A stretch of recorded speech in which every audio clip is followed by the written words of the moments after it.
तो आज इलेक्ट्रोकेमिस्ट्री तुम लोग का आज खत्म हो जाएगा। एक छोटा सा टॉपिक बचा हुआ है कंडक्ट्रोमेट्रिक टाइट्रेशन के बारे में, ठीक है। तो लास्ट ही लेक्चर है आज। तो यहाँ पे हेडिंग डाल लो तुम लोग, कंडक्टोमेट्रिक टाइट्रेशन। स्क्रीन दिख रहा है ना? अच्छा। टाइट्रेशन, तुम लोग टाइट्रेशन वर्ड पहले सुन रखे होगे, टाइट्रेशन, है ना? टाइट्रेशन वर्ड तुम लोग पहले सुने होंगे। टाइट्रेशन एक्चुअली क्या है? एक टेक्निक हम लोग यूज करते हैं एनालिटिकल केमिस्ट्री में। ये टेक्निक यूज किया जाता है ताकि अननोन सॉल्यूशन का कंसंट्रेशन हम लोग डिटरमाइन कर सकें, मोलैरिटी डिटरमाइन कर सकें। तो इसको हम लोग यूज कर सकते हैं कि टाइट्रे डिफाइन कर सकते हैं ऐसे। टाइट्रेशन क्या है? एक्चुअली टाइट्रेशन एक टेक्निक है to determine the concentration of an unknown solution, of an unknown solution। ठीक है, किसी अननोन सॉल्यूशन का हम लोग कंसंट्रेशन डिटरमाइन करते हैं, एक टेक्निक। तो मेनली यहाँ पे अभी जो सारे एग्जांपल्स हम लोग देखेंगे, या ये इसमें कंडक्टोमेट्रिक टाइट्रेशन जो हम लोग करेंगे, ये बेसिकली एसिड और बेस वाला टाइट्रेशन हम लोग करने वाले हैं। ठीक है, एसिड और बेस यहाँ पे इन्वॉल्व होंगे, तो इसको हम लोग एसिड बेस टाइट्रेशन भी बोलते हैं।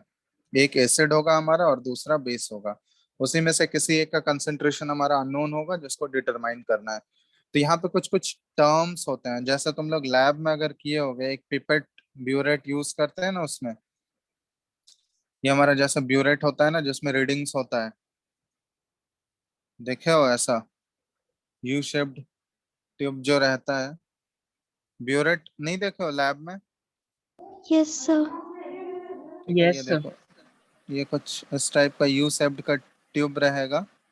उसको हम लोग क्लैंप से कनेक्ट कर देते हैं, और क्लैंप से कनेक्ट करते हैं। यहाँ पे देखोगे इसको हम लोग ऐसे ले रहे हैं। चलो एक मिनट रुकना।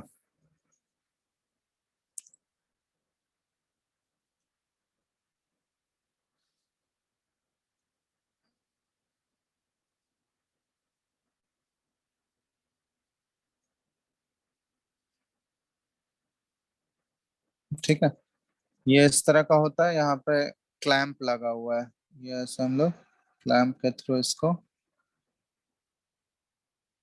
यहाँ पे फिक्स कर दिए। अब इसमें बहुत सारा रीडिंग्स होता है, यहाँ पे देखोगे ये कुछ इस तरह का रीडिंग्स है यहाँ पे। इसमें हमारा सॉल्यूशन भरा हुआ है। ठीक है, यहाँ पे हम लोग मान लेते हैं यहाँ पे कुछ हमारा सॉल्यूशन है। अब इसमें जो सॉल्यूशन होगा हमारा, ठीक है, ये सॉल्यूशन जो है ये ब्यूरेट के अंदर जो है, इसको बोला जाता है टाइट्रेट। ठीक है, इसको क्या बोला जाता है? टाइट्रेट। तो टाइट्रेट बेसिकली वैसा सॉल्यूशन हुआ, या वैसा सॉल्यूशन इसमें लेते हैं, उस कंपाउंड का सॉल्यूशन लेते हैं जिसका कंसंट्रेशन हमको नोन है, नोन कंसंट्रेशन। ठीक है, इसका कंसंट्रेशन हमको पता है। ठीक है, अब एक्चुअली जिसका कंसंट्रेशन हमको फाइंड आउट करना है उसको हम लोग बोलते हैं एनालाइट या फिर टाइट्रेंट। ठीक है, एनालाइट या फिर टाइट्रेंट, उसको हम लोग इस बीकर में, जैसे ये इस तरह का देखोगे बीकर यूज किया जाता है। कोई भी बीकर ले सकते हैं हम लोग, ये बीकर हम लोग ले लिए, ये वाला टाइप का फुल। ठीक है, अब इसमें जो सॉल्यूशन है हमारा, जो अननोन कंसंट्रेशन है, जिसका कंसंट्रेशन हमको फाइंड आउट करना है, ये इसमें यहाँ पे ड्रॉप बाय ड्रॉप गिरेगा।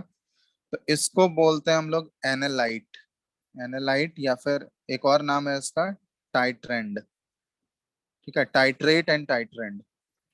अब ये जो है हमारा एनालाइट या फिर टाइट्रेंट, ये है the solution with an unknown molarity या अननोन कंसंट्रेशन। इसी का कंसंट्रेशन हमको फाइंड आउट करना है इस टेक्निक के हेल्प से। Solution with an unknown concentration. ठीक है, ये टर्म्स अब ध्यान रखना, टाइट्रेट, टाइट्रेंड, एनालाइट। एनालाइट और टाइट्रेंड दोनों एक ही चीज है। अब यहाँ एसिड बेस टाइट्रेशन की अगर हम लोग बात कर रहे हैं, तो एसिड और बेस का जब भी रिएक्शन होता है तो वहां पे एक न्यूट्रलाइजेशन रिएक्शन बोलते हैं ना, एसिड और बेस आपस में रिएक्ट करते हैं तो एक न्यूट्रलाइजेशन पॉइंट होता है। तो उस पॉइंट को यहाँ पे बोला जाता है इक्विवेलेंस पॉइंट। एसिड और बेस रिएक्ट करके सॉल्ट प्लस वाटर बनाते हैं ना, तो जहां यस। पे एसिड और बेस कंप्लीटली एक दूसरे को न्यूट्रलाइज कर देता है ना, उस पॉइंट को बोला जाता है इक्विवेलेंस पॉइंट। ये इक्विवेलेंस पॉइंट का मतलब क्या है, कैसे इसको डिफाइन करते हैं? तो टाइट्रेशन में क्या होता है ना, इट इज, ऐसा बोल सकते हैं हम लोग, a point in titration at which the amount of titrant titrant इस टाइट्रेट को बोला जाता है, ठीक है, titrant. The amount of titrant added is just enough to completely neutralize the analyte solution, ठीक है। तो इक्विवेलेंस पॉइंट हम लोग उस पॉइंट को बोलते हैं एसिड बेस टाइट्रेशन में, कि जिस पॉइंट पे जो है ये अमाउंट ऑफ टाइट्रेंट जो हम लोग ऐड कर रहे हैं ऊपर से, या टाइट्रेट जो ऐड कर रहे हैं वो इनफ है, जो कि इस एनालाइट के सॉल्यूशन को कंप्लीटली जो है न्यूट्रलाइज कर दे, ठीक है। ये एनालाइट के सॉल्यूशन को हमको कंप्लीटली न्यूट्रलाइज करना है, तो उसके लिए कितना ये जो है हमको sufficient amount of titrant add करना होगा, और जिस पॉइंट पे ये कंप्लीटली न्यूट्रलाइज हो जाता है ना, उसी पॉइंट को बोलते हैं हम लोग इक्विवेलेंस पॉइंट, ठीक है। ये बात समझ में आया सबको? ये सारे टर्म्स जरूरत पड़ेंगे यहाँ पे, टाइट्रेट हो गया, टाइट्रेंट हो गया, फिर इक्विवेलेंस पॉइंट हो गया, ठीक है। सबको अच्छे से देख सर लो एक बार। एनालाइट क्या है? एनालाइट जो लिखे हैं नीचे, जो अननोन सॉल्यूशन है हमारा, जिसका कंसेंट्रेशन डिटरमाइन करना है, वही तो है ना एनालाइट या फिर टाइट्रेंट। टाइट्रेंट दिख तो रहा है। यस।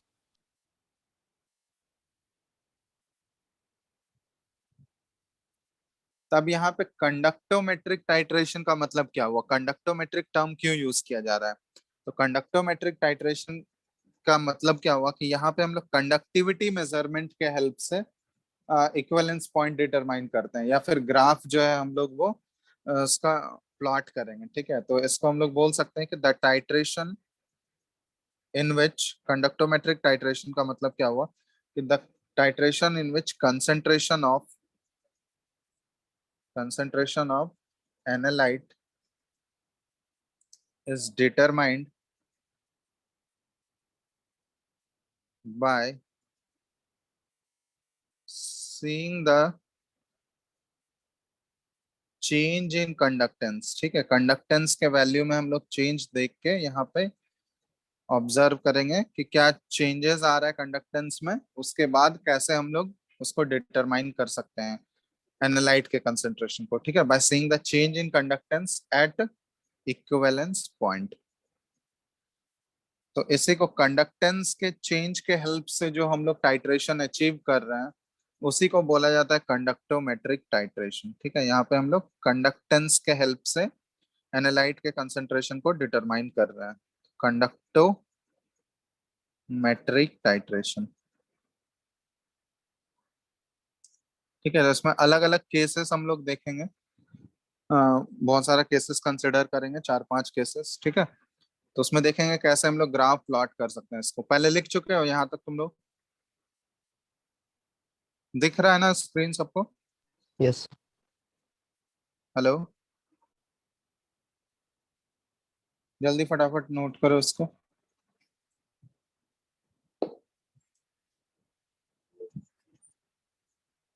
अब यहाँ पे सर एक चीज है। एनालाइट में हाँ, बीकर यूज किए हैं ना? क्या? एनालाइट में बीकर यूज किए हैं। वो कोई भी बीकर में ही रखेंगे ना हम लोग। Yes. अब देखो यहाँ पे मोबिलिटी जो होता है, यहाँ पे एक टर्म होता है मोबिलिटी। मोबिलिटी का मतलब कोई भी आयन जो है कितना फास्ट मूव कर सकता है। तो आयंस के अगर मोबिलिटी की बात करते हैं ना, तो सबसे ज्यादा मोबिलिटी जो होता है ना H प्लस आयन का होता है। H प्लस आयन जो बहुत ही फास्ट, क्योंकि छोटा साइज होता है, जितना छोटा साइज होगा वो उतनी तेजी से मूव कर सकता है। तो आयनिक मोबिलिटी की अगर बात करें, तो सबसे ज्यादा H प्लस आयन का होता है, इसके बाद OH माइनस आयन, और इसके बाद जो होते हैं,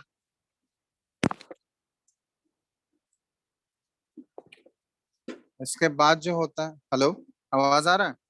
Yes, sir. Yes, sir. Yes, sir. इसके बाद होता है अदर आयंस। ठीक है, तो मोबिलिटी, आयनिक मोबिलिटी की अगर बात करें, मूवमेंट ऑफ आयंस, तो सबसे ज्यादा H+ आयन सबसे फास्ट, उसके बाद OH-, और उसके बाद अदर आयंस, बाकी जो होंगे उसके बाद आएंगे।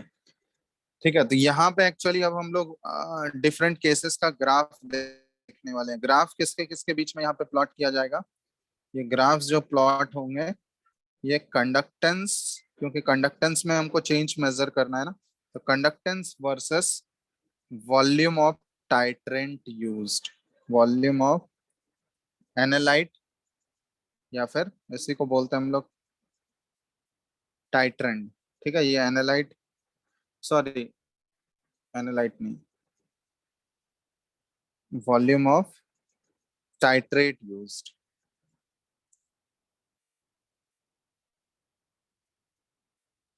वॉल्यूम ऑफ, यहाँ लिख लेना टाइट्रेंट, टाइट्रेंट यूज्ड।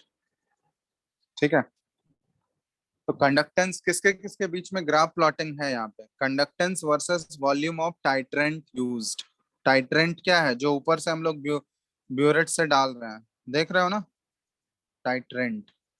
ठीक है, ये ध्यान देना, टाइट्रेंट हम लोग किसको बोल रहे हैं? ये जो जो नोन सॉल्यूशन है ना, अननोन कंसेंट्रेशन वाला सॉल्यूशन, जो ऊपर से हम लोग ड्रॉप कर रहे हैं ब्यूरेट से। ठीक है, दिख रहा है सबको? Yes. ये वाला, इसका हम लोग कितना वॉल्यूम ले रहे हैं, क्योंकि एक्चुअली इसी के वॉल्यूम से हम लोग डिटरमाइन करेंगे ना कि कितना वॉल्यूम लगा इसको न्यूट्रलाइज करने के लिए। ठीक है, तो हम लोग यहाँ conductance versus volume of titrant used, इसके बीच में ग्राफ प्लॉट करेंगे। तो सबसे पहला केस कंसिडर कर रहे हैं हम लोग, केस 1, क्योंकि एसिड बेस टाइट्रेशन ही हम लोग देख रहे हैं। तो केस 1 में पहला केस जो हम लोग कंसिडर कर रहे हैं, strong acid versus strong base, इसका ग्राफ हम लोग प्लॉट करेंगे। Strong acid versus strong base. अब स्ट्रॉन्ग एसिड एज्यूम कर लो, एक एग्जांपल ले लेते हैं हम लोग HCl, और स्ट्रॉन्ग बेस ले लेते हैं NaOH। ठीक है, दिख रहा है सबको? Yes. चलो, अब इसका ग्राफ हम लोग प्लॉट करने वाले हैं। ग्राफ देखो किसके किसके बीच में, यहाँ पे हम लिख दे रहे हैं, ये ग्राफ है। Y एक्सिस पे ले रहे हैं हम कंडक्टेंस, Y एक्सिस पे हमारा है कंडक्टेंस, और X एक्सिस पे हम ले रहे हैं वॉल्यूम ऑफ टाइट्रेंट, और यहाँ पे टाइट्रेंट है हमारा NaOH। ठीक है, बेस को हम लोग ऊपर से ऐड कर रहे हैं, मतलब ब्यूरेट से ऐड कर रहे हैं, और जो हमारा एनालाइट सॉल्यूशन है यहाँ पे, वो HCl है हमारा। ठीक है, HCl है, ये हमारा टाइटेनियम Sir, आपका वॉइस क्लियर हमारा, नहीं. वॉइस कट टाइप्स रहा में हम लोग ग्राफ प्लॉट कर, वॉइस तो हेलो,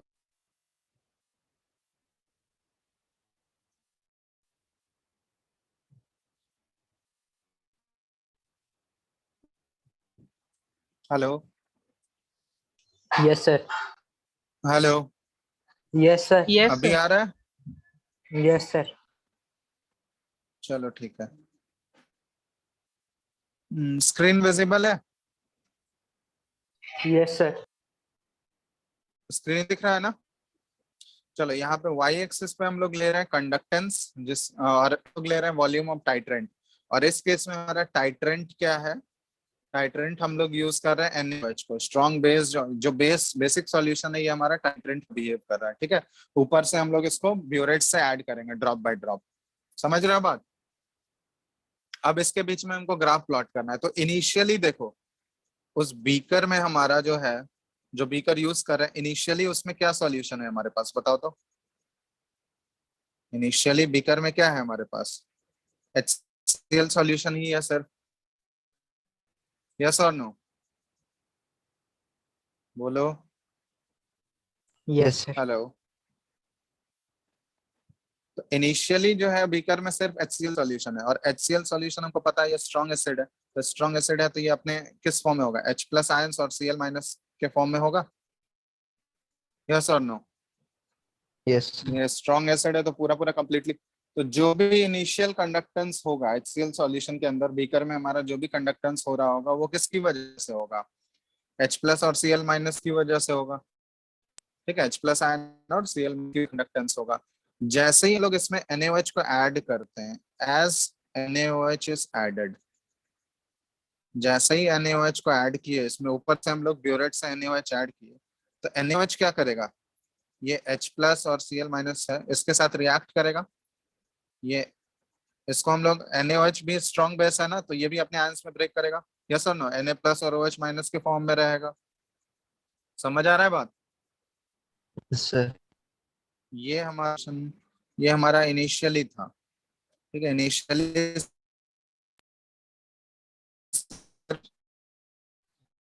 बीकर में H प्लस और Cl माइनस और रिएक्शन सर होने के आवाज बाद क्या कट कट सर के आ रहा है वॉइस सर। बताओ।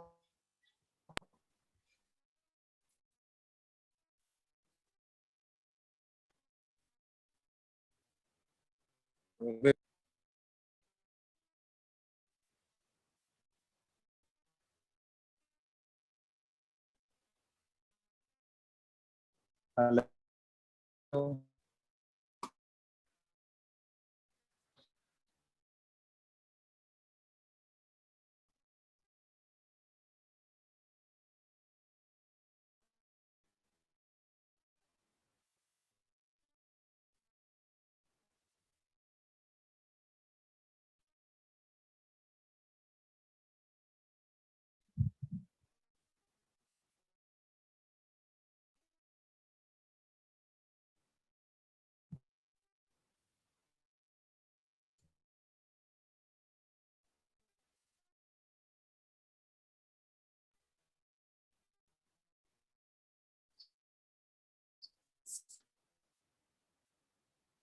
Hello, yes sir.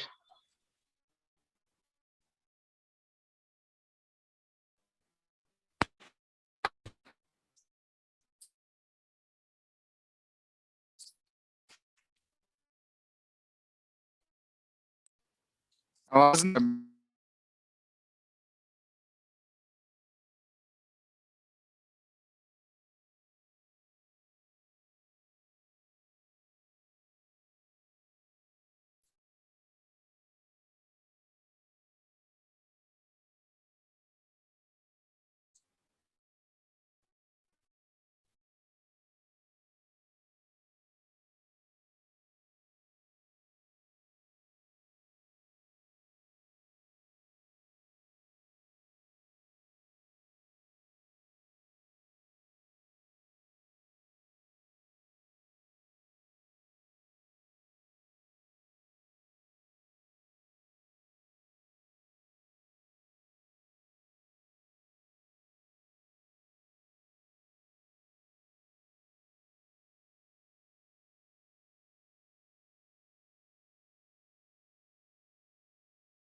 Hello, yes sir.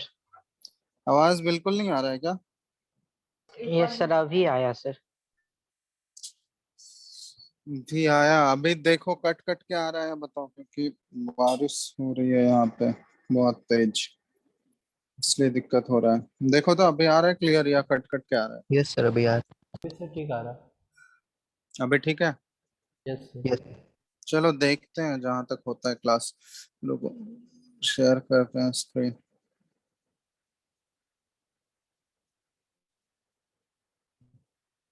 ठीक है, स्क्रीन दिख रहा है? Yes sir. चलो अब देखो, यहाँ पे दिख रहा है ना सबको? Yes sir. यस। ठीक है, तो इनिशियली सॉल्यूशन में सिर्फ HCl प्रेजेंट था, तो H प्लस और Cl माइनस के फॉर्म में था, मतलब H प्लस के आयंस और Cl माइनस के आयंस। ऐसे ही NaOH ऐड किए उसमें, Na प्लस और OH माइनस। तो NaOH ऐड किए तो ये इसके साथ रिएक्ट करके क्या बना लिया, NaCl। ये भी आयनिक फॉर्म में रहेगा सॉल्यूशन में, Na प्लस और Cl माइनस के फॉर्म में रहेगा या नहीं, ये बताओ। यस। तो NaOH ऐड करने के बाद ये रिएक्ट करके ये फाइनली ये बना लिया, इनिशियली और ये फाइनली, और ये वाटर बना रहा है, सॉल्ट प्लस वाटर। अब देखो, जैसे ही हम लोग इसमें NaOH ऐड किए, तो NaOH ऐड करने के बाद ये H प्लस जो है, इनिशियली जो कंडक्टेंस था वो किसकी वजह से था, H प्लस आयन और Cl माइनस की वजह से था। अब उन दोनों को रिप्लेस कौन कर लिया है, ये Na प्लस और Cl माइनस। Cl माइनस तो पहले भी था, बाद में भी है, लेकिन H प्लस जो है मेजरली हम लोग देख रहे हैं H प्लस किससे रिप्लेस हो गया है, वो Na Na प्लस। प्लस से। तो अब इसमें तुम लोग खुद ही बताओ, कंडक्टेंस जो है किसका ज्यादा होता है, H प्लस आयन ज्यादा तेजी से कंडक्ट कर सकता है या Na प्लस ज्यादा तेजी से कंडक्ट कर Na सकता प्लस। है? Na प्लस ज्यादा तेजी से। अभी लिखा चुके हैं ना ये आयनिक mobility. Mobility directly proportional to conductance होता है ना, कंडक्टेंस एक्चुअली कितनी तेजी से आयन मूव कर सकता है, वही होता है ना। तो यस Na सर। प्लस और Na प्लस और H प्लस में ज्यादा तेजी से कौन मूव कर सकता है, ये बताओ। H plus. H plus. तो कंडक्टेंस किसका ज्यादा होगा, किसकी वजह से कंडक्टेंस ज्यादा होगा, H प्लस की वजह से ज्यादा H होगा। प्लस। और वो H प्लस जो है वो रिप्लेस हो गया है किससे, Na प्लस से। तो अगर H प्लस Na प्लस से रिप्लेस हो गया NaOH ऐड करने के बाद, तो कंडक्टेंस सॉल्यूशन का इनिशियली जो पहले था उससे बढ़ जाएगा या घट जाएगा, ये बताओ। घट जाएगा सर। घट जाएगा। तो फर्स्ट केस में ये जैसे ही हम लोग NaOH ऐड करते हैं, तो NaOH ऐड करने के बाद हम लोग देख रहे हैं ये कंडक्टेंस क्या हो रहा है यहाँ पे, ये शार्पली डिक्रीज कर जा रहा है। ये शार्प डिक्रीज क्लियर है ना, क्यों हो रहा है, ये बताओ। शार्प डिक्रीज क्यों हो रहा है, अब कोई बोलोगे ही नहीं। शार्प डिक्रीज क्यों हो रहा है, जल्दी रीजन बताओ। Sir Na plus H plus से रिप्लेस हो जा रहा है और उसका मोबिलिटी कम है इसलिए। हाँ, क्योंकि इनिशियली जो कंडक्टेंस हो रहा था वो किसकी वजह से हो रहा था, H प्लस की वजह से हो रहा था। और H प्लस की वजह से हमको पता है कि कंडक्टेंस जो है H प्लस आयन का बहुत ज्यादा होता है। अब फाइनली जैसे ही NaOH उसमें ऐड कर दिए, तो NaOH ऐड करने पे उसका कंडक्टेंस क्या हो गया, कम हो गया, क्योंकि मोबिलिटी जो Na प्लस का H प्लस के रेस्पेक्ट में बहुत ही कम है। तो मोबिलिटी कम है तो ऑब्वियसली वो उसकी कंडक्टेंस को इफेक्ट करेगा, और कंडक्टेंस इफेक्ट होगा तो हम लोग यहाँ देख रहे हैं कि NaOH ऐड करने पे सॉल्यूशन का कंडक्टेंस क्या हो गया, ये शार्पली, अरे यार स्क्रीन दिख रहा है सबको, ये शार्पली क्या हो यस गया, सर। डिक्रीज हो रहा है। तो ये है बिफोर, अभी अभी जो इक्विवेलेंस रीच नहीं हुआ, इक्विवेलेंस पॉइंट नहीं पहुंचा अभी, इनिशियल की ये रिएक्ट किया और Na प्लस फॉर्म किया, तो जिसकी वजह से सॉल्यूशन का कंडक्टेंस कम हो रहा है। ठीक है, अब हम लोग ये अज्यूम करते हैं कि जैसे जैसे धीरे धीरे और NaOH ऐड करेंगे, तो ज्यादा से ज्यादा NaOH ऐड करेंगे तो क्या होगा, एक ऐसा पॉइंट आएगा जिसमें कि NaOH जो है वो सारे HCl को कंज्यूम कर जाएगा। सार जितना भी HCl हम लोग लिए हैं, NaOH हम लोग ऊपर से ऐड करते जा रहे हैं। तो जैसे जैसे मोर और मोर NaOH तुम ऐड करते जाओगे, तो HCl उसके साथ रिएक्ट करके, रिएक्ट करेगा ना, धीरे धीरे रिएक्ट करके खत्म होते जा रहा है। तो जैसे ही हम लोग एक पॉइंट ऐसा आएगा कि जितना NaOH हम लोग ऐड किए वो पूरा पूरा किसके साथ रिएक्ट कर गया, HCl को पूरा पूरा HCl कंज्यूम के कर साथ। गया वो। तो HCl जब पूरा पूरा खत्म हो जाएगा, तो उसी पॉइंट को हम लोग क्या बोलते हैं, इक्विवेलेंस पॉइंट बोलेंगे, यस और नो। जब यस। HCl पूरा पूरा खत्म हो जाएगा तो उस पॉइंट को हम लोग क्या बोलेंगे, इक्विवेलेंस पॉइंट बोलेंगे। ठीक है, तो ये हम लोग एज्यूम कर लेते हैं यहाँ पे, इस पॉइंट पे क्या है, ये इक्विवेलेंस पॉइंट रीच हो गया, क्योंकि इक्विवेलेंस पॉइंट तक ही तो वो रिएक्शन होते रहेगा ना NaOH और HCl के बीच में। क्योंकि जैसे ही एक बार इक्विवेलेंस पॉइंट पहुंच गया, उसके बाद अब सॉल्यूशन में HCl है क्या, नहीं। No sir. ना सर। तो अब ये वाला पॉइंट जो है ये हमारा इक्विवेलेंस पॉइंट हो गया, कि इतने वॉल्यूम ऐड करने पे ये हम यहाँ लिख दे रहे हैं, ये इक्विवेलेंस पॉइंट है। तो कंडक्टेंस जो है वो कहाँ तक डिक्रीज हो रहा है सॉल्यूशन का, इक्विवेलेंस पॉइंट तक घटा है। अब आफ्टर इक्विवेलेंस पॉइंट क्या होगा, सॉल्यूशन में क्या बचा हुआ रहेगा NaOH। After equivalence point? तो इक्विवेलेंस पॉइंट के बाद अगर हम लोग NaOH ऐड करते जा रहे हैं तो सिर्फ NaOH ही होगा ना, क्योंकि जैसे आफ्टर इक्विवेलेंस पॉइंट अचीव करने के बाद अगर हम लोग NaOH ऐड कर रहे हैं तो ये NaOH जो है अपने आयंस में ब्रेक करेगा, ये Na प्लस और OH माइनस आयंस में, है ना। तो यहाँ पे इक्विवेलेंस पॉइंट के बाद क्या हो रहा है कि आयंस जो होते जा रहे हैं, NaOH हम लोग ऐड कर दिए, ये आयंस क्या होते जा रहे हैं, ये इंक्रीज करते जा रहे हैं, नंबर ऑफ आयंस इंक्रीज करते जाएंगे, यस और नो। यस। और नंबर ऑफ आयंस इंक्रीज अगर करते जाएगा तो कंडक्टेंस क्या होता है, वो directly proportional to number of ions होता है, नंबर ऑफ यस। आयंस। तो आफ्टर इक्विवेलेंस पॉइंट क्या है, जैसे ऊपर से तुम NaOH ऐड करते जा रहे हो तो NaOH जो है अपने आयंस में बदलते जा रहा है, Na प्लस और OH माइनस में। तो जैसे जैसे नंबर ऑफ आयंस भी तो इंक्रीज होते जा रहा है ना सॉल्यूशन में, तो नंबर ऑफ आयंस अगर बढ़ेगा तो ऑब्वियसली वो क्या करेगा, कंडक्टेंस जो होता है वो directly proportional to number of ions होता है। तो नंबर ऑफ आयंस अगर इंक्रीज करेगा तो कंडक्टेंस ऑफ सॉल्यूशन भी क्या करेगा, इंक्रीज करेगा। इंक्रीज करेगा। तो ये इक्विवेलेंस पॉइंट के बाद क्या होगा, इक्विवेलेंस पॉइंट जहां पे आया उस समय पे कंडक्टेंस जो है ये सबसे लो होगा, लेकिन जैसे ही इक्विवेलेंस पॉइंट रीच कर गया, इक्विवेलेंस पॉइंट रीच करने के बाद फिर वापस क्या होगा, ये देखोगे कंडक्टेंस जो है वो इंक्रीज करता है। समझ आया बात? Yes sir.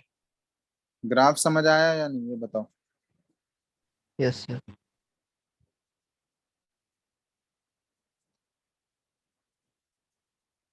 तो ये अभी हम लोग स्ट्रॉन्ग एसिड और स्ट्रॉन्ग बेस का टाइट्रेशन कर रहे थे, ठीक है, उसके बीच में ये ग्राफ प्लॉट किया।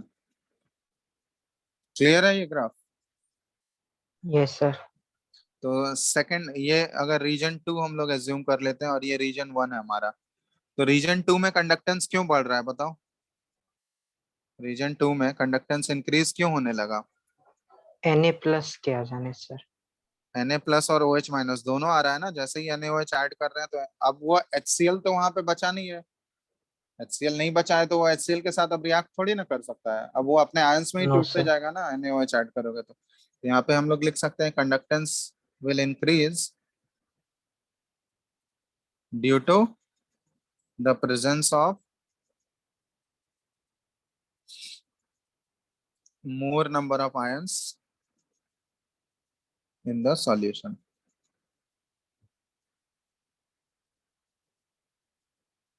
ठीक है, चलो समझ आ गया बात पहला।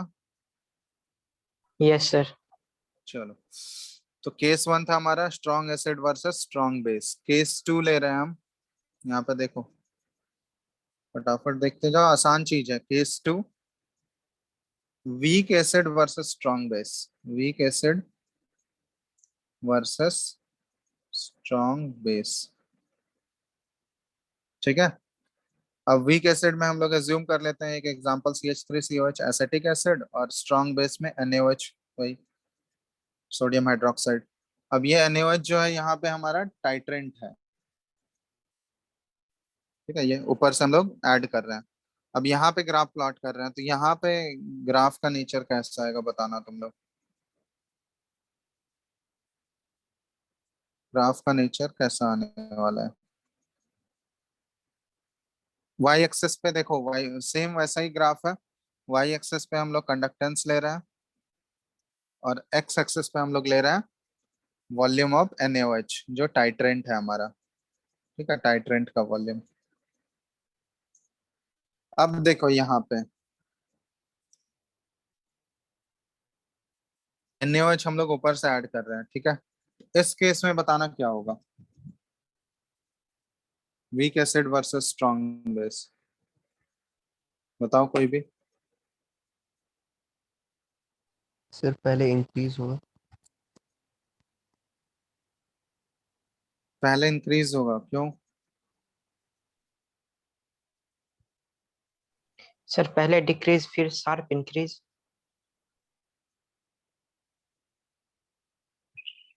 एक बार सोच लो अच्छे से।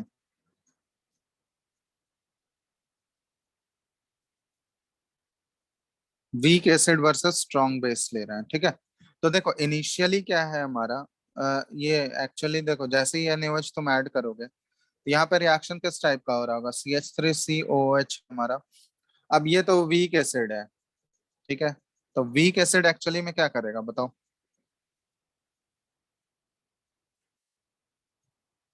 Weak acid weak acid dissociate करता है क्या आसानी से, ये बताना। नहीं। नहीं करेगा। तो ये बहुत ही, इसका डिसोसिएशन CH3COH का क्या है, बहुत ही कम होता है, ठीक है। तो ये ऑल बहुत, वन से इसका आयोनाइजेशन कांस्टेंट हम लोग ऑलरेडी, डिग्री ऑफ आयोनाइजेशन जो है वो पढ़ चुके हैं इसका। तो वन से बहुत ही छोटा वैल्यू होता है, ठीक है, बहुत ही कम ये आयोनाइज करता है। तो मोस्टली देखोगे ये क्या होगा, अपने मॉलिक्यूलर फॉर्म में CH3COH के फॉर्म में ही रहेगा। ये हमारा एनालाइट है, ठीक है। और इसमें हम लोग ऐड क्या कर रहे हैं, ऊपर से क्या ऐड कर रहे हैं, NaOH। टाइट्रेंट, NaOH ऐड कर रहे हैं। तो NaOH जो है वो अपने आयंस के फॉर्म में रहेगा, Na प्लस और OH माइनस, है ना। ये हमारा टाइट्रेंट है NaOH।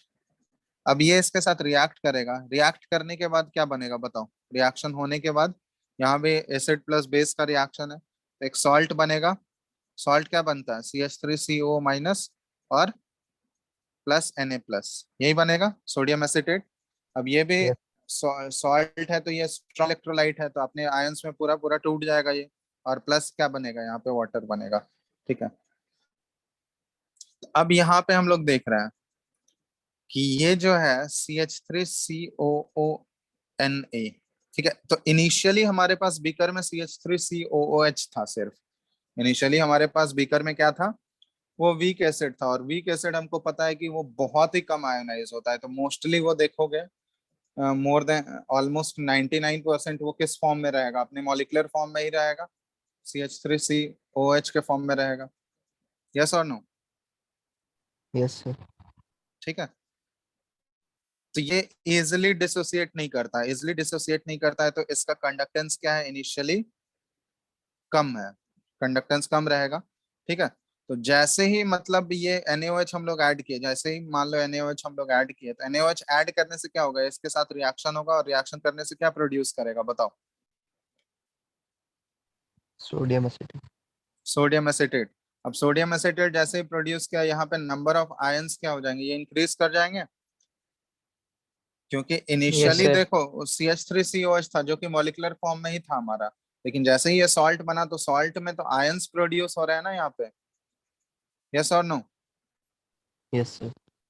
अब ये आयंस जो प्रोड्यूस हो रहे हैं, इस आयंस के प्रोडक्शन से क्या होगा, कंडक्टेंस क्या होगा, धीरे धीरे इंक्रीज होना स्टार्ट करेगा। समझ रहे हो बात। Yes sir. देखो एक्चुअली ये CH3COOH जो है ये बहुत ही वीक एसिड है, वीक एसिड है, तो ये हमको पता है। ये CH3CO माइनस और H प्लस, ये ऐसा इक्विलिब्रियम यहाँ पे स्टेब्लिश होता है। तो इसका फॉरवर्ड डायरेक्शन में जाने का चांसेस क्या है, बहुत ही कम परसेंटेज होता है जो फॉरवर्ड डायरेक्शन में शिफ्ट करता है, ये H प्लस प्रोड्यूस करता है, ठीक है। तो यहाँ पे देखेंगे हम लोग इनिशियली जो है ना, क्योंकि थोड़ा सा तो H प्लस यहाँ पे प्रोड्यूस होगा या नहीं, ये बताओ। बिल्कुल हो जीरो H प्लस तो नहीं होगा, समझ रहे हो बात। Yes sir. CH3COH जो है थोड़ा सा तो डिसोसिएट कर रहा होगा ना, मान लो 1% डिसोसिएट कर रहा है, डिग्री ऑफ आयनाइजेशन जो है इसका 0.01 है, तो कुछ तो कंसेंट्रेशन होगा वहां H प्लस का। Yes sir. यस और नो। Yes sir. तो जैसे ही ये NaOH के साथ रिएक्ट किया, तो NaOH जो है, NaOH का OH माइनस जो है इसके H प्लस से रिएक्ट करके ये तो वाटर बना लिया। तो वाटर बना लिया, तो इसका H प्लस का कंसेंट्रेशन इनिशियली क्या, वो थोड़ा सा तो कम होगा। H प्लस जो है वो यस थोड़ा सा सर। कम हो गया ना। और H प्लस अगर कम हो रहा है इनिशियली थोड़ा सा, कुछ सेकंड के लिए शुरुआत में हम लोग बात करें, क्योंकि H प्लस का जो भी कंसेंट्रेशन होगा यहाँ पे वो बहुत ही कम अमाउंट में प्रेजेंट होगा, समझ रहे हो बात। Yes yes. सर। तो इनिशियली जो है H प्लस के कमी के वजह से, या H प्लस का कंसेंट्रेशन डिक्रीज होने की वजह से थोड़ा सा, वो क्या होगा, इसका कंडक्टेंस में क्या आएगा, कमी आएगा। यस यस और सर। नो। तो ये स्लाइड डिक्रीज हम लोग बोल रहे हैं, ये स्लाइड डिक्रीज, ये इस टाइप का, ठीक है, ये ऐसा डिक्रीज हुआ। उसके बाद देखो जैसे ही ये रिएक्शन होने लगा, रिएक्शन होने लगा NaOH के साथ, तो अब वहां पे क्या बनने लगा, सॉल्ट बनने लगा ना। अब सॉल्ट जो है ये तो पूरा पूरा अपने आयंस में ब्रेक करेगा। सोडियम एसिटेट अगर बन रहा है तो ये पूरा पूरा अपने आयंस में टूट रहा है या नहीं? Yes, Yes. sir. तो जैसे ही अपने आयंस में ये टूटना स्टार्ट करेगा, टूटना स्टार्ट हुआ तो नंबर ऑफ आयंस क्या हो रहे हैं सॉल्यूशन में, इंक्रीज होते गए। Yes, sir. और नंबर ऑफ आयंस अगर सॉल्यूशन में इंक्रीज होने लगेंगे तो फिर क्या होगा, कंडक्टेंस बढ़ेगा या घटेगा? बढ़ेगा। बढ़ेगा। तो इसके बाद ये कंडक्टेंस क्या होगा, ये इंक्रीज कर। अब ये बहुत तेजी से इंक्रीज नहीं करेगा, क्योंकि यहाँ पे ये जो आयंस हम लोग देख रहे हैं ना, ये आयंस जो है इनका मोबिलिटी उतना ज्यादा नहीं होता है। H प्लस और OH माइनस के कंपैरिजन में उनका मोबिलिटी उतना उतना फास्ट मूविंग ये आयंस नहीं है। इसलिए कंडक्टेंस जो भी इंक्रीज कर रहा होगा यहाँ पे, ये ग्रेजुअली इंक्रीज कर रहा होगा। समझ रहे हो, बहुत रैपिडली ज्यादा राइज नहीं करेगा, ग्रेजुअल इंक्रीज होगा। ठीक है। अब Yes, उसके sir. बाद मान लो इक्विवेलेंस पॉइंट अचीव कर लिया। इक्विवेलेंस पॉइंट मतलब क्या हुआ कि जितना वहां पे एसिटिक एसिड था हमारा, वो सारा क्या हो गया, कंज्यूम हो गया, सारा रिएक्शन हो गया। समझ रहे हो बात? Yes, sir. इक्विवेलेंस पॉइंट का मतलब क्या हुआ कि जितना भी एसिटिक एसिड था वहां पे, वो एसिटिक एसिड पूरा पूरा कंप्लीटली NaOH के साथ रिएक्शन हो गया।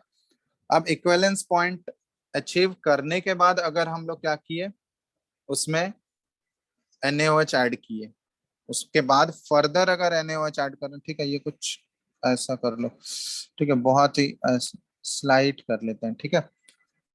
यहाँ पे ये इक्विवेलेंस पॉइंट रीच हुआ है हमारा।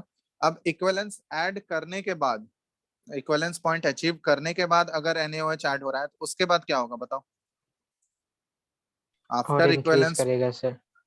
हाँ, तो आफ्टर इक्विवेलेंस पॉइंट, ठीक है, तो इक्विवेलेंस पॉइंट में हम लोग क्या कर रहे हैं, इक्विवेलेंस पॉइंट अचीव करने के बाद हम लोग NaOH ऐड कर रहे हैं। तो NaOH ऐड कर रहे हैं, तब वहां से क्या आएगा, कौन कौन से आयंस मिलेंगे हमको, Na प्लस और OH माइनस। और हमको पता है कि मोबिलिटी की बात करें तो सबसे ज्यादा मोबिलिटी H प्लस का होता है, उसके बाद किसका होता है, OH माइनस का, H और माइनस। उसके बाद अदर आयंस होते हैं। तो पहले जो इक्विवेलेंस पॉइंट अचीव करने से पहले जो मोबिलिटी आ रहा था या कंडक्टेंस आ रहा था, वो किसकी वजह से आ रहा था, एसिटेट आयन और सोडियम आयन की वजह से आ रहा था। समझ रहे हो बात? Yes. अब Yes, equivalence sir. Point reach करने के बाद, इक्विवेलेंस पॉइंट रीच करने के बाद जो मोबिलिटी आएगा वो किसकी वजह से आएगा, OH माइनस की वजह से OH. आएगा।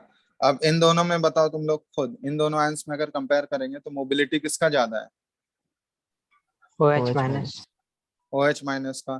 तो किस में तेजी से कंडक्टेंस बढ़ेगा, पहले वाले केस में भी नो डाउट कंडक्टेंस बढ़ रहा था, लेकिन दूसरे वाले केस में आफ्टर इक्विवेलेंस पॉइंट ये कंडक्टेंस क्या होगा, और भी तेजी से बढ़ेगा या नहीं, ये बताओ।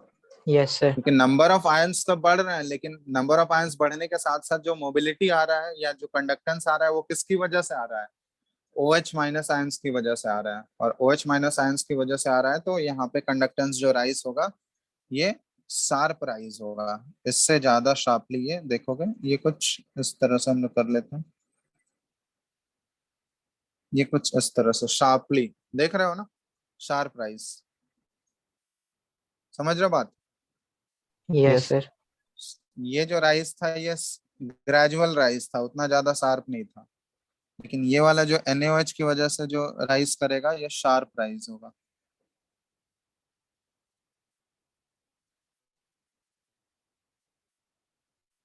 ठीक है, Yes, sir. बात समझ आया ग्राफ? अब ये जो शुरुआत में इनिशियली जो ये थोड़ा सा डिक्रीज हुआ है, ये इनिशियली डिक्रीज किसकी वजह से हुआ है बताओ तो? H प्लस आयन की वजह से। हाँ, थोड़ा सा जो डिक्रीज हो रहा है शुरुआत में, due to decrease in H plus ion. ठीक है, ये ध्यान रखना, थोड़ा सा डिक्रीज हो रहा है इनिशियली। बहुत जगह देखोगे ये शो भी नहीं किया जाता है, लेकिन ये एक्चुअल में अगर बनाओगे तो ये थोड़ा सा डिक्रीज हो रहा है H प्लस आयन। क्योंकि H प्लस आयन का कुछ ना कुछ तो कंसंट्रेशन होगा ना, वीक एसिड है तो क्या हुआ, बिल्कुल जीरो तो नहीं होगा। समझ रहे हो बात? Yes, sir. तो इनिशियली थोड़ा सा तो H प्लस डिक्रीज हो रहा है ना, और H प्लस का मोबिलिटी जो होता है बहुत ज्यादा होता है, तो उसकी वजह से ये इनिशियली थोड़ा सा डिक्रीज आ रहा है। ठीक है, ये क्लियर है तुम लोगों को? Yes, sir.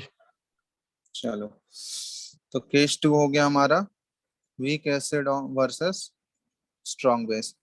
केस 3 बताना तुम लोग। अब आइडिया लग चुका है ना कैसे हम लोग कर रहे हैं, थोड़ा तो Yes, आइडिया sir. हो गया। केस 3 अब तुम लोग खुद बताओ इसमें। हम लोग ले रहे हैं स्ट्रॉन्ग एसिड, एसिड हमारा स्ट्रॉन्ग है वर्सेस बेस, यहाँ पे अब वीक ले लिए, वीक बेस।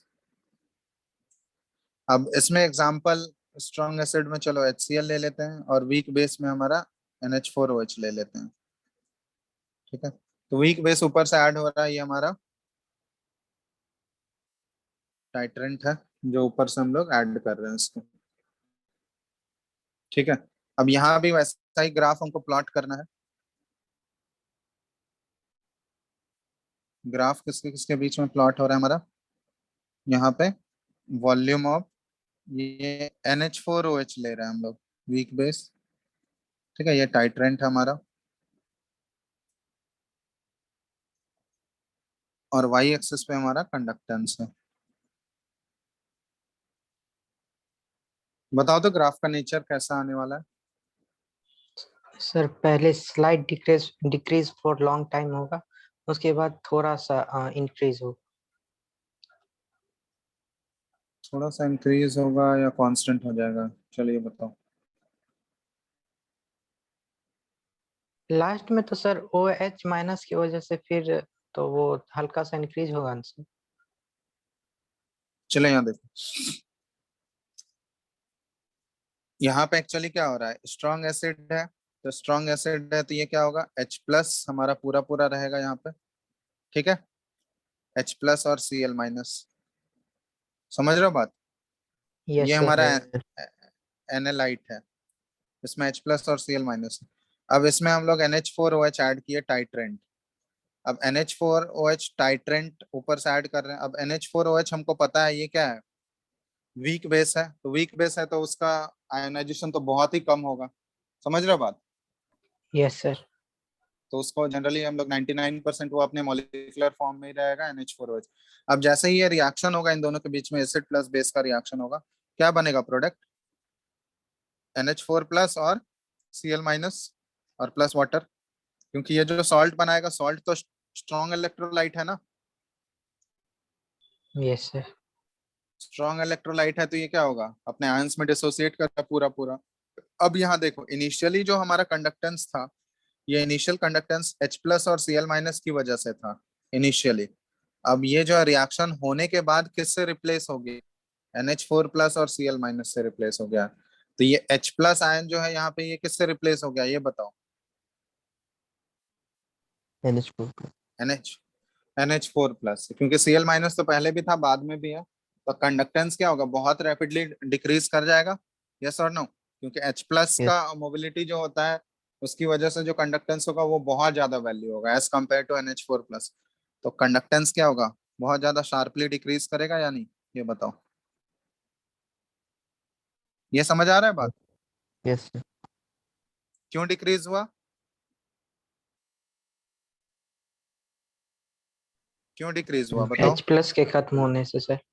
हाँ, H+ जो है वो रैपिडली कंज्यूम होते जा रहा है, रैपिडली कंज्यूम होगा तो वो रिप्लेस हो रहा है NH4+ से, जो कि लेस मोबिलिटी है जिसका H+ आयन से। तो हम लोग यहाँ बोल सकते हैं कि ये कंडक्टेंस डिक्रीज होगा इनिशियली। अब कंडक्टेंस कब तक डिक्रीज होगा, जब तक कि पूरा न्यूट्रलाइजेशन पॉइंट नहीं अचीव कर रहा है, जब तक कि पूरा पूरा HCl हमारा खत्म नहीं हो जा रहा है, समझ रहे हो बात। Yes sir. तो yes sir. उस पॉइंट, उस ये हमारा इक्विवेलेंस पॉइंट है, यहाँ पे हमारा ये वाला जो पॉइंट है, ये इक्विवेलेंस पॉइंट है। तो जब तक इक्विवेलेंस पॉइंट तक नहीं पहुंचा है, उस समय तक कंडक्टेंस क्या होगा, ये डिक्रीज करते जाएगा। ठीक है, उसके बाद बताना, जैसे ही इक्विवेलेंस पॉइंट अचीव कर लिया, इक्विवेलेंस पॉइंट अचीव करने के बाद क्या होगा, आफ्टर इक्विवेलेंस पॉइंट। तो इक्विवेलेंस पॉइंट अचीव करने के बाद हम लोग ऊपर से बेस कौन सा ऐड कर रहे हैं, NH4OH।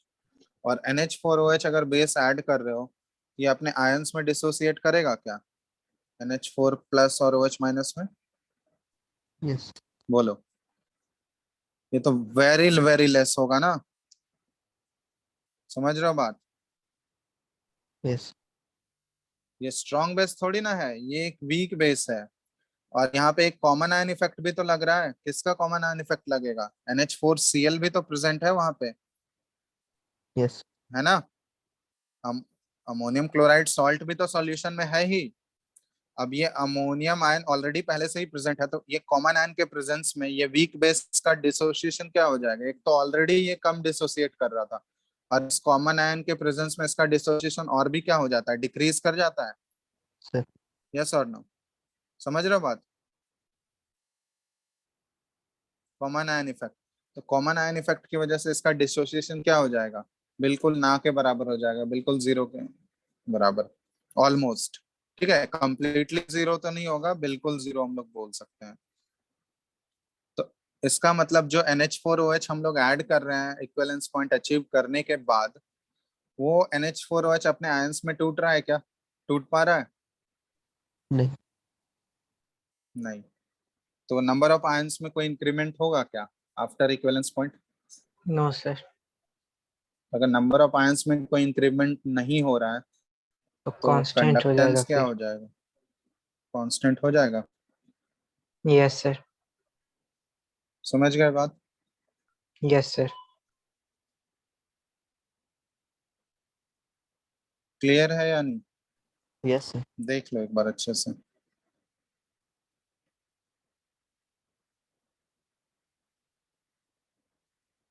सबको समझ आ रहा है? अभिषेक, yes sir.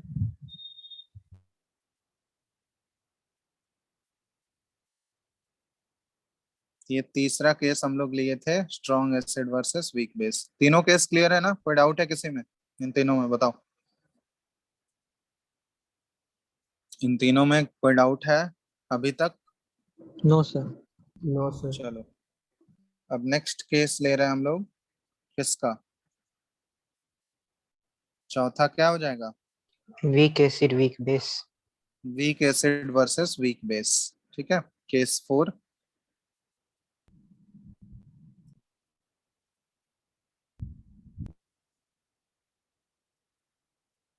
Weak acid versus weak base, इसमें तुम लोग बताना। अब वीक एसिड जो ले रहे हैं यहाँ पे एज्यूम कर लेते हैं, चलो CH3COH ही ले लिए, एसिटिक एसिड, और वीक बेस जो लिए हम लोग NH4OH ले लिए। ठीक है, अब बताना यहाँ पे कैसा ग्राफ का नेचर।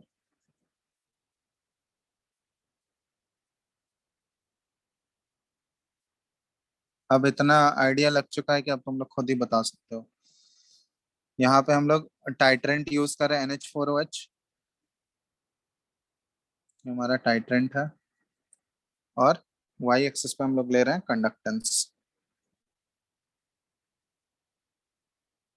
अब यहाँ पे एक्चुअली क्या हो रहा है, दोनों वीक कंपोनेंट हमारा, बताओ ग्राफ का नेचर क्या आना चाहिए।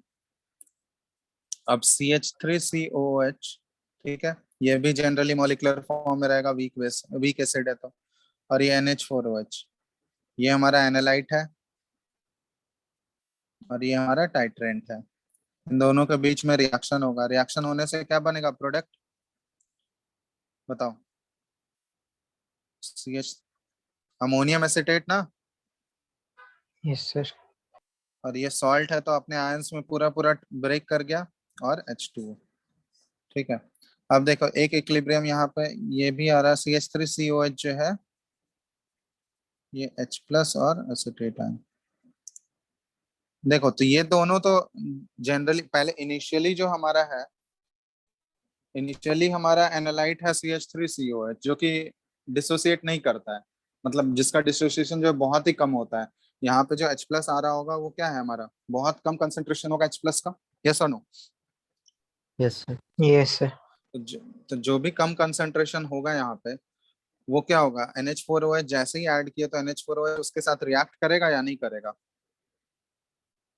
करेगा सर। तो रिएक्ट करेगा, तो इनिशियली जो H रिएक्ट करने के बाद देखो क्या बना रहा है हमारा, ये अमोनियम एसिटेट बना रहा है। तो अमोनियम एसिटेट में आयंस कौन कौन से मिल रहे हैं हमको, CH3CO- और NH4+। तो इनिशियली जो है ये H+ का थोड़ा सा तो कुछ ना कुछ स्मॉल अमाउंट में कंसेंट्रेशन डिक्रीज हुआ है या नहीं, ये बताओ। Yes sir. तो वही वाला केस है, स्मॉल अमाउंट में तो हमारा यहाँ पे कंसेंट्रेशन डिक्रीज हो रहा है। ठीक है, ये H+ की वजह से, चलो ये स्लाइड डिक्रीज। उसके बाद देखो जैसे, क्योंकि ये कंसेंट्रेशन बहुत ही कम है H+ का, इसलिए स्लाइड डिक्रीज है। अब जैसे ही इसके साथ रिएक्शन हुआ, रिएक्शन होने के बाद क्या बन गया, सॉल्ट बना। सॉल्ट बनने से नंबर, अब ये सॉल्ट जो है स्ट्रॉन्ग इलेक्ट्रोलाइट है, तो ये फटाफट अपने आयंस में ब्रेक कर गया। तो जैसे ही रिएक्शन होने लगा, रिएक्शन होने के बाद नंबर ऑफ आयंस क्या होने लगेंगे सॉल्यूशन में, बढ़ने लगेंगे या नहीं, क्योंकि ये इंक्रीज। दोनों इनिशियली तो number of ions increase increase करेंगे तो कंडक्टेंस क्या होगा, ये इंक्रीज होगा। ग्रेजुअली ग्रेजुअल इंक्रीज करना स्टार्ट करेगा। यस और नो? ये बहुत ज्यादा यस। इंक्रीज नहीं करेगा क्योंकि ये आयंस जो है इसका मोबिलिटी उतना ज्यादा नहीं होता है, लेकिन ग्रेजुअली ये इंक्रीज करेगा। ये इनिशियल जो ये डिक्रीज थोड़ा सा हो रहा था, ये किसकी वजह से हुआ था, H+ आयन की वजह ये से। बताओ। Due to decrease in H+ ions, ठीक है। चलो अब ये देखो, अब यहाँ पे हमको पता चल चुका है कि ये ग्रेजुअली जो है ये इंक्रीज कर रहा है। अब इंक्रीज कब तक करेगा, जब तक कि ये इक्विवेलेंस पॉइंट अचीव नहीं किया है। यहाँ पे मान लो ये इक्विवेलेंस पॉइंट आ गया। अब इक्विवेलेंस पॉइंट अचीव करने के बाद क्या होगा बताओ तो, आफ्टर इक्विवेलेंस पॉइंट, खुद बताओ तुम लोग। इक्विवेलेंस पॉइंट अचीव करने के बाद, मतलब इक्विवेलेंस पॉइंट जैसे ही अचीव किया तो हमारा एसिटिक एसिड तो पूरा पूरा खत्म हो गया। अब उसके बाद NH4OH अगर ऐड कर रहे हैं हम लोग, तो NH4OH अपने आयंस में टूटेगा क्या, ये बताओ तो। नो क्यों नहीं टूटेगा, कॉमन आयन इफेक्ट यहाँ भी लग कॉमन रहा है। होगा। कॉमन आयन इफेक्ट, एक तो ऑलरेडी इसका हमको पता है कि NH4OH जो है बहुत ही वीक बेस है, तो वीक बेस है तो अपने आयंस में तो ऑलरेडी इसका डिसोसिएशन बहुत ही कम होगा। ऊपर से NH4 ये अमोनियम एसिटेट का जो है कॉमन आयन इफेक्ट भी लग रहा है यहाँ पे। ये आयन जो है यहाँ पे NH4OH पहले से प्रेजेंट है ना सॉल्यूशन में, ये सॉल्ट जो डिसोसिएट कर रहा होगा तो उसमें अमोनियम आयन होगा या नहीं। Yes sir. तो ये अमोनियम आयन की वजह से क्या होगा, यहाँ पे कॉमन आयन इफेक्ट लगेगा, और कॉमन आयन इफेक्ट की वजह से ये रिएक्शन किधर शिफ्ट होगा, ये इक्विलिब्रियम बैकवर्ड डायरेक्शन में शिफ्ट होगा। तो इसका जो डिसोसिएशन होता है ये और भी क्या हो जाता है, ये डिक्रीज हो जाता है। पहले से ऑलरेडी कम डिसोसिएट कर रहा था वो, और कॉमन आयन इफेक्ट लगने की वजह से इसका डिसोसिएशन और भी डिक्रीज हो गया।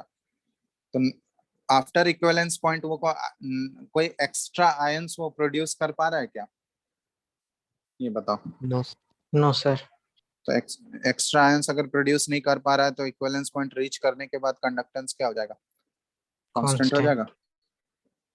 तो इसके बाद नो डिसोसिएशन, क्योंकि डिसोसिएशन नहीं हो रहा है इसलिए नंबर ऑफ आयंस भी प्रोड्यूस नहीं हो रहे हैं, और नंबर ऑफ आयंस प्रोड्यूस नहीं हो रहे हैं, एक्स्ट्रा आयंस प्रोड्यूस नहीं हो रहे हैं, तो कंडक्टेंस भी क्या रहेगा, कांस्टेंट। क्योंकि कंडक्टेंस डायरेक्टली प्रोपोर्शनल टू क्या होता है, नंबर ऑफ आयंस होता है ना। तो इक्विवेलेंस के बाद नए आयंस प्रोड्यूस ही नहीं हो पा रहे हैं, तो कंडक्टेंस ऑलमोस्ट क्या हो जाएगा, कांस्टेंट। यस और नो? Yes sir. चलो अब सारा केसेस समझ आ गया चारों, यस सर। Yes sir. देख लो एक बार अच्छे से, इंपॉर्टेंट है, ग्राफ से रिलेटेड क्वेश्चन पूछे जाते हैं, ठीक है, एग्जाम में आ चुका है, प्रीवियस ईयर के पेपर देखोगे उसमें मिल जाएगा, तो इसलिए देख लो एक बार तुम लोग अच्छे से।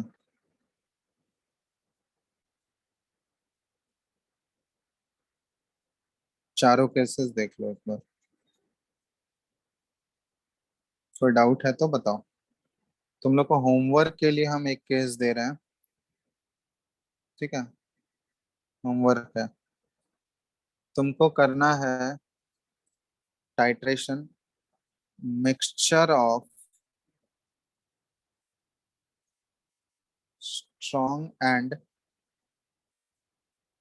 Weak acid, mixture of strong and weak acid versus strong base. Homework के लिए पहला ये है, इसमें एग्जाम्पल हम दे रहे हैं, ठीक है, इसका ग्राफ प्लॉट करके तुमको बताना है। एग्जाम्पल है हमारा स्ट्रॉन्ग एसिड में हम दे रहे हैं HCl, दिख रहा है सबको। Yes sir. Yes sir. Weak weak acid में हम दे रहे हैं CH3COH। तो एक स्ट्रॉन्ग और एक वीक एसिड है, इसका टाइट्रेशन हम लोग कर रहे हैं स्ट्रॉन्ग बेस NaOH के साथ। इसका ग्राफ प्लॉट करना है तुमको, पहला ये हो गया, ठीक है, और इसी में दूसरा है हमारा यहाँ पे mixture of strong and weak acid, ठीक है, इसी में वीक एसिड वर्सेस, यहाँ पे स्ट्रॉन्ग बेस के जगह हम वीक बेस दे दिए, ठीक है। इन दोनों का ग्राफ तुमको प्लॉट करना है। अब यहाँ पे हम दे रहे हैं स्ट्रॉन्ग एसिड भाई HCl, वीक एसिड हमारा CH3COH एसिटिक एसिड, वर्सेस यहाँ पे वीक बेस ले लेते हैं हम लोग NH4OH, ठीक है। तो अगर चारों केसेस समझ आ गया है तो इसको आराम से ट्राई कर सकते हो, ठीक है। यहाँ पे दो इक्विवेलेंस पॉइंट आएगा क्योंकि दो दो एसिड ले रहा है, तो एक बार जो है स्ट्रॉन्ग एसिड पहले उसका इक्विवेलेंस पॉइंट रीच करेगा, उसके बाद वीक एसिड का, ठीक है। तो दोनों में दो दो इक्विवेलेंस पॉइंट आएगा, यानी दो एसिड लिए हैं तो Yes, sir. ऑब्वियसली दोनों अलग अलग पॉइंट पे न्यूट्रलाइज होगा ना। तो पहले Yes, सबसे sir. पहले तो स्ट्रॉन्ग एसिड का न्यूट्रलाइजेशन फास्ट होता है, तो वो पहले हो जाएगा, फिर उसके बाद वीक एसिड का। ग्राफ ड्रॉ करने का कोशिश करना, कंडक्टेंस वर्सेस ये जो है NaOH, हम लोग यहाँ पे NaOH हम लोग टाइट्रेंट यूज कर रहे हैं, ठीक है। टाइट्रेंट NaOH टाइट्रेंट है और सेकंड केस में NH4OH टाइट्रेंट है हमारा। तो यहाँ पे ग्राफ किसके किसके बीच में प्लॉट करना है, कंडक्टेंस वर्सेस वही जो ऊपर हम लोग कर रहे थे, वॉल्यूम ऑफ टाइट्रेंट, ठीक है। हो जाएगा, Yes, sir. ठीक है। ट्राई करके देखना कैसा आ रहा है ग्राफ। बाकी समझ आ गया है ना, ये पूरा पोर्शन इंपॉर्टेंट है, ठीक है। ये सब ध्यान रखना। Yes. चारों केसेस जो एक्सप्लेन किए आज समझ आ गया सबको, या कोई Yes. दिक्कत है? एक बार अच्छे से देख लो, चारों केसेस रिवाइज कर लो, उसके बाद ये जो दो दिए हैं इसको तुम लोग सॉल्व करके रख। और नेक्स्ट क्लास में तुम लोग का ये डिस्कशन क्लास लगेगा इसका, ठीक है, क्योंकि टॉपिक मोर और लेस खत्म हो चुके हैं। तो क्वेश्चंस बनाना स्टार्ट करो, जो भी क्वेश्चंस बनाए हो नेक्स्ट क्लास में और भी बना लेना, कलेक्ट करके रखना, डिस्कशन होगा, ठीक है। Yes. बनाया हो? अभी तक कोई डाउट आया है कि नहीं? Yes. Yes, ठीक है, sir. तो Yes, sir. कलेक्ट करके रखना तुम लोग, अगले क्लास में डिस्कशन रहेगा। और दो देखते हैं, अगर एक क्लास में हो गया तो, नहीं तो दो क्लास लगा देंगे डिस्कशन का, ठीक है। तो ये भी हो गया, इसके बाद हम लोग चैप्टर स्टार्ट करने वाले हैं, इलेक्ट्रोकेमिस्ट्री भी हो गया ना, सरफेस केमिस्ट्री इसके बाद स्टार्ट करेंगे, वो आसान सा चैप्टर है, ठीक है। मतलब न्यूमेरिकल वाले चैप्टर्स फिजिकल केमिस्ट्री में बस यहीं तक था तुम लोग का, न्यूमेरिकल इलेक्ट्रोकेमिस्ट्री। तो ऑलरेडी 4 चैप्टर तुम लोग पढ़ चुके हो फिजिकल में, solid state, solution, chemical kinetics and electrochemistry, यही 4 है ना फिजिकल में न्यूमेरिकल वाले। Yes, sir. और एक सरफेस भी आता है फिजिकल में, लेकिन सरफेस वो है पूरा थ्योरेटिकल टॉपिक है। तो अगला चैप्टर हम लोग सरफेस केमिस्ट्री होगा, तो वो तो छोटा सा चैप्टर है, ज्यादा टाइम नहीं लगेगा, 4 से 5 क्लास मोस्टली। उसमें मेनली रीडिंग करना है हम, उसमें बहुत सारा चीज सिंपली एनसीईआरटी से तुमको एक बार थोरो रीडिंग कर लोगे समझ आ जाएगा। तो कुछ कुछ चीजें जो है एक्सप्लेन करने वाला वो सब हम एक्सप्लेन करते जाएंगे, साथ साथ तुम लोग को रीड करने भी बोलेंगे। पहले इसको कंप्लीट करो, देखते हैं। इस वीक में तो और क्लास नहीं है ना? No, sir. ठीक है, तो नेक्स्ट वीक तक चलो, अभी अपने पास तो है टाइम काफी, तो नेक्स्ट वीक में इसका डिस्कशन करते हैं, फिर नेक्स्ट वीक में ही वो चैप्टर स्टार्ट कर लेंगे हम लोग सरफेस केमिस्ट्री डिस्कशन करने के बाद, ठीक है। Yes, sir.